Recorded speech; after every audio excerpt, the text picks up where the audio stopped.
The fact that Barbara Eden is still making waves in Hollywood at the age of 93 is proof enough. The star of I Dream of the Genie is finally coming clean about her scandalous belly button incident, which nearly led to her dismissal from the company, and her shocking confessions regarding JFK's secret phone number while they were married. And that's just the beginning. You won't believe what happened on set with Larry Hagman and why she remained silent about it for half a century until you hear it.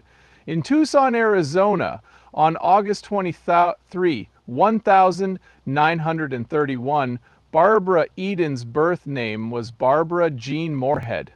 At the time, families all over the nation were fighting for survival during the Great Depression. Alice and Hubert Morehead, her parents, did their best to get by in a world where neither of them had a crystal ball and where money was scarce. A unique connection to one of America's most important figures, Benjamin Franklin, was part of Barbara's family history, which she maintained despite the hardships. After Barbara's parents split up when she was 3 years old, her mother uprooted the family and moved them to San Francisco. They settled into city life, but they quickly learned that it wasn't easy. A telephone lineman named Harrison Connor Huffman was Alice's second husband. Now, Barbara had a half-brother. Alice discovered methods to lift their spirits. The home was filled with music as she serenaded her daughters. Barbara found solace and motivation in those times. She had unanticipated changes as a result of her upbringing in San Francisco. The Parkside neighborhood where she resided was a long-established, tight-knit community. Although Barbara's ancestors had arrived in the city on covered wagons and clipper ships, their long history of settlement was not enough to support them financially. As a result, she learned at a young age that she had to work hard to achieve her goals. She began supporting her family with her talent when she was a teenager. After finding her voice in church choirs, she quickly began performing with area bands. Her family needed the money she was making from singing, so it wasn't just for fun. She gained even more experience performing in nightclubs where she earned $10 per night, a significant sum at the time. In her time working with Howard Fredericks and Freddie Martin's bands, she honed her stage presence. She improved with each performance and moved closer to her goals with each night. She showed her dedication to acting when she joined Actors Equity at the age of 16, taking a risk.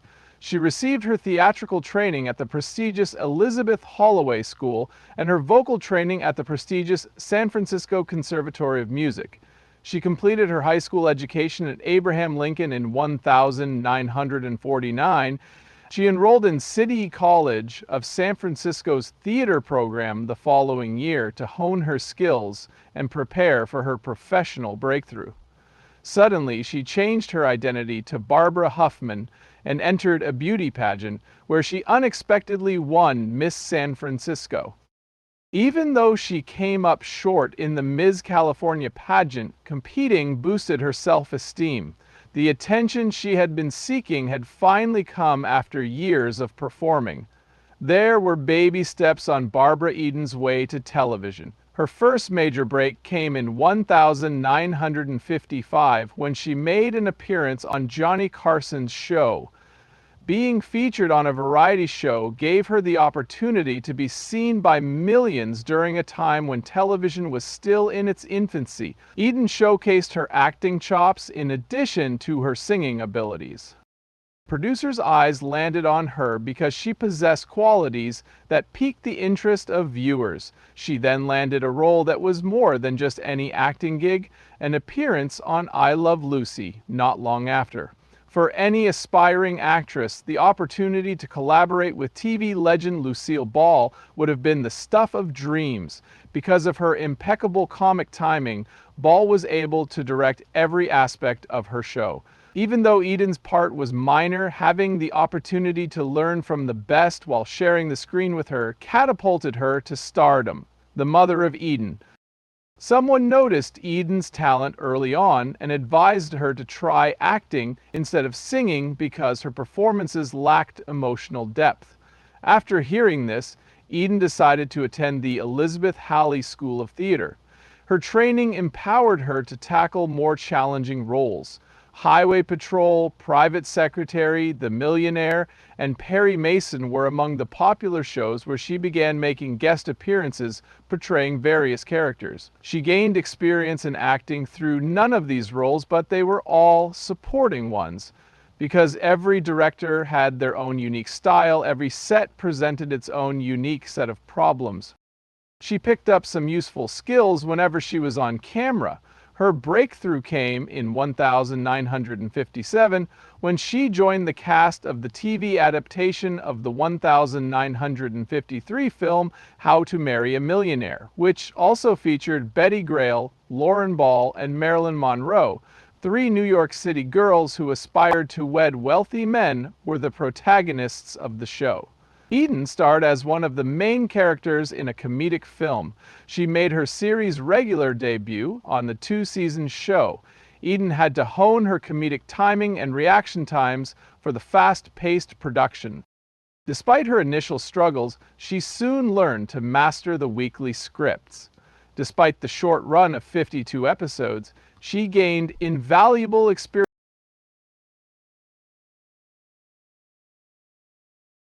as a leading lady from the show.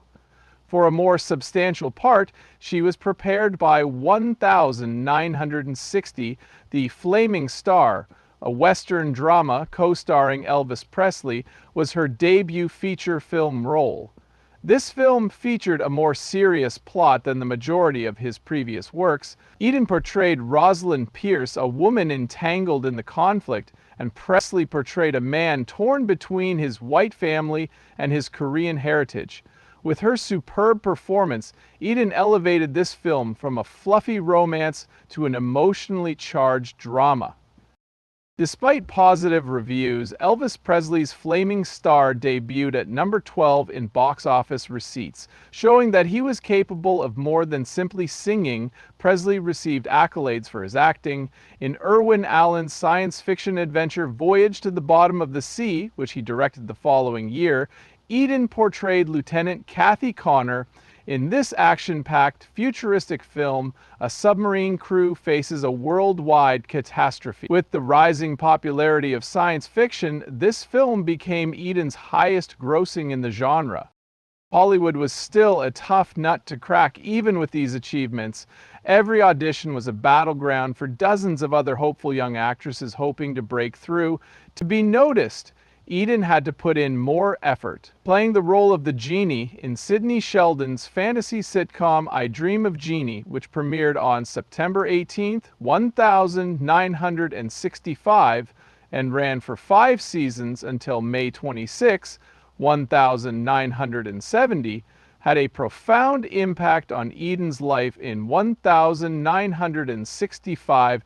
Eden became famous for this one role. Genie, played by Eden, was a naughty, playful, and incredibly loyal 2,000-year-old Genie who was madly in love with her master astronaut boyfriend, Tony Nelson. In addition to her charisma and magic tricks, Eden gave Genie a lot of personality, intelligence, and humor.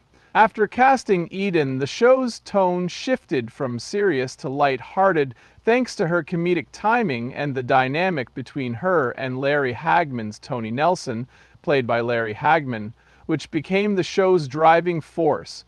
Tony was methodical and self-controlled, whereas G was energetic and prone to impulsive behavior. When Tony's space mission took an unexpected turn, the plot began. He discovered an old bottle buried in the sand after crashing onto an empty island. A stunning woman materialized as smoke billowed from it as he cracked it open. Tony became her master after she introduced herself as Genie. She had already utilized her abilities to whisk them away from the island and back to Tony's home in Cocoa Beach, Florida, even though he couldn't believe what he was seeing. Thereafter, his life of seclusion came to an end. Unfortunately for Tony, Jay's magic was more likely to bring bad luck than good. Nothing ever went her way, not even when she attempted to impress Tony's boss or simplify Tony's life. Worse yet, Tony was compelled to conceal her from his colleagues and friends. Even though Dr. Bell, a NASA psychiatrist, was always wary, His best friend, Roger Healy, portrayed by Bill Daly, found out and loved it in the end. Whenever anything out of the ordinary occurred, he assumed Tony was trying to conceal something. Eden maintained a strong bond with the character long after the 1970 finale of I Dream of Genie aired. Reruns kept the show's popularity high, and Genie's adventures won over new viewers. Her appearances in reunion specials continued to bring in fans decades after they originally aired. In contrast, great actor Larry Hagman displayed far from ordinary conduct while filming My Dream of Genie. People were frequently taken aback by his erratic mood swings and explosive outbursts. When he was unhappy with a script, for instance, he would do more than simply complain. He would pee on the scripts and even pieces of the set. The cast and crew had no choice but to deal with this constant outburst of anger. Addiction. Hagman attempted to maintain his motivation and weight control with the use of amphetamines and nicotine during the early seasons of I Dream of Genie. Over time, they had a significant impact on his conduct, and he failed to recognize how addictive they were. By the time he decided to leave, it was too late. The number of accounts detailing his wild exploits increased. At one point, he mysteriously arrived at work wearing a gorilla suit.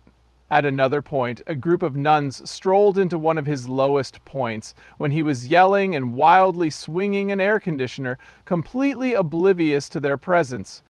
The network finally intervened and recommended he visit a therapist in the hopes that this would assist.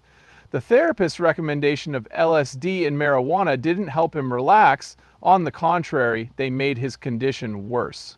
Barbara Eden, who co-starred with him, saw things clearly and never tried to downplay his challenging personality. Still, she picked up on something crucial. The tension he sparked between the characters in I Dream of Genie was what really made the show enter. Despite the chaos behind the scenes, their chemistry kept viewers glued to the show. His drinking led to major health complications in his later years, culminating in the mid-1990s, when he needed a liver transplant. He continued acting until his death in 2012 at the age of 81, despite his struggles. In 1969, as a guest on the hit variety show This Is Tom Jones, Barbara Eden had her Hollywood moments. Despite the fact that they were married, Jones made an unexpected move toward her during taping. In retrospect, Eden recalled that she had gently informed Jones of her marital status, but that Jones had responded with a smile and the words, "So what am I that?" Not the first instance where a famous man showed interest in her. At their 1957 airport encounter, John F. Kennedy subtly but clearly extended an invitation by leaving her a note with his phone number. Though she never gave him a call, the incident became just one of many intriguing occurrences throughout her career. Eden maintained an air of professionalism the whole time. She was a member of the cast of several stage productions, including Gentlemen Prefer Blondes and The Sound of Music, as well as Sonny and Cher and The Carol Burnett Show. Her 1967 album, Miss Barbara Eden, was released by her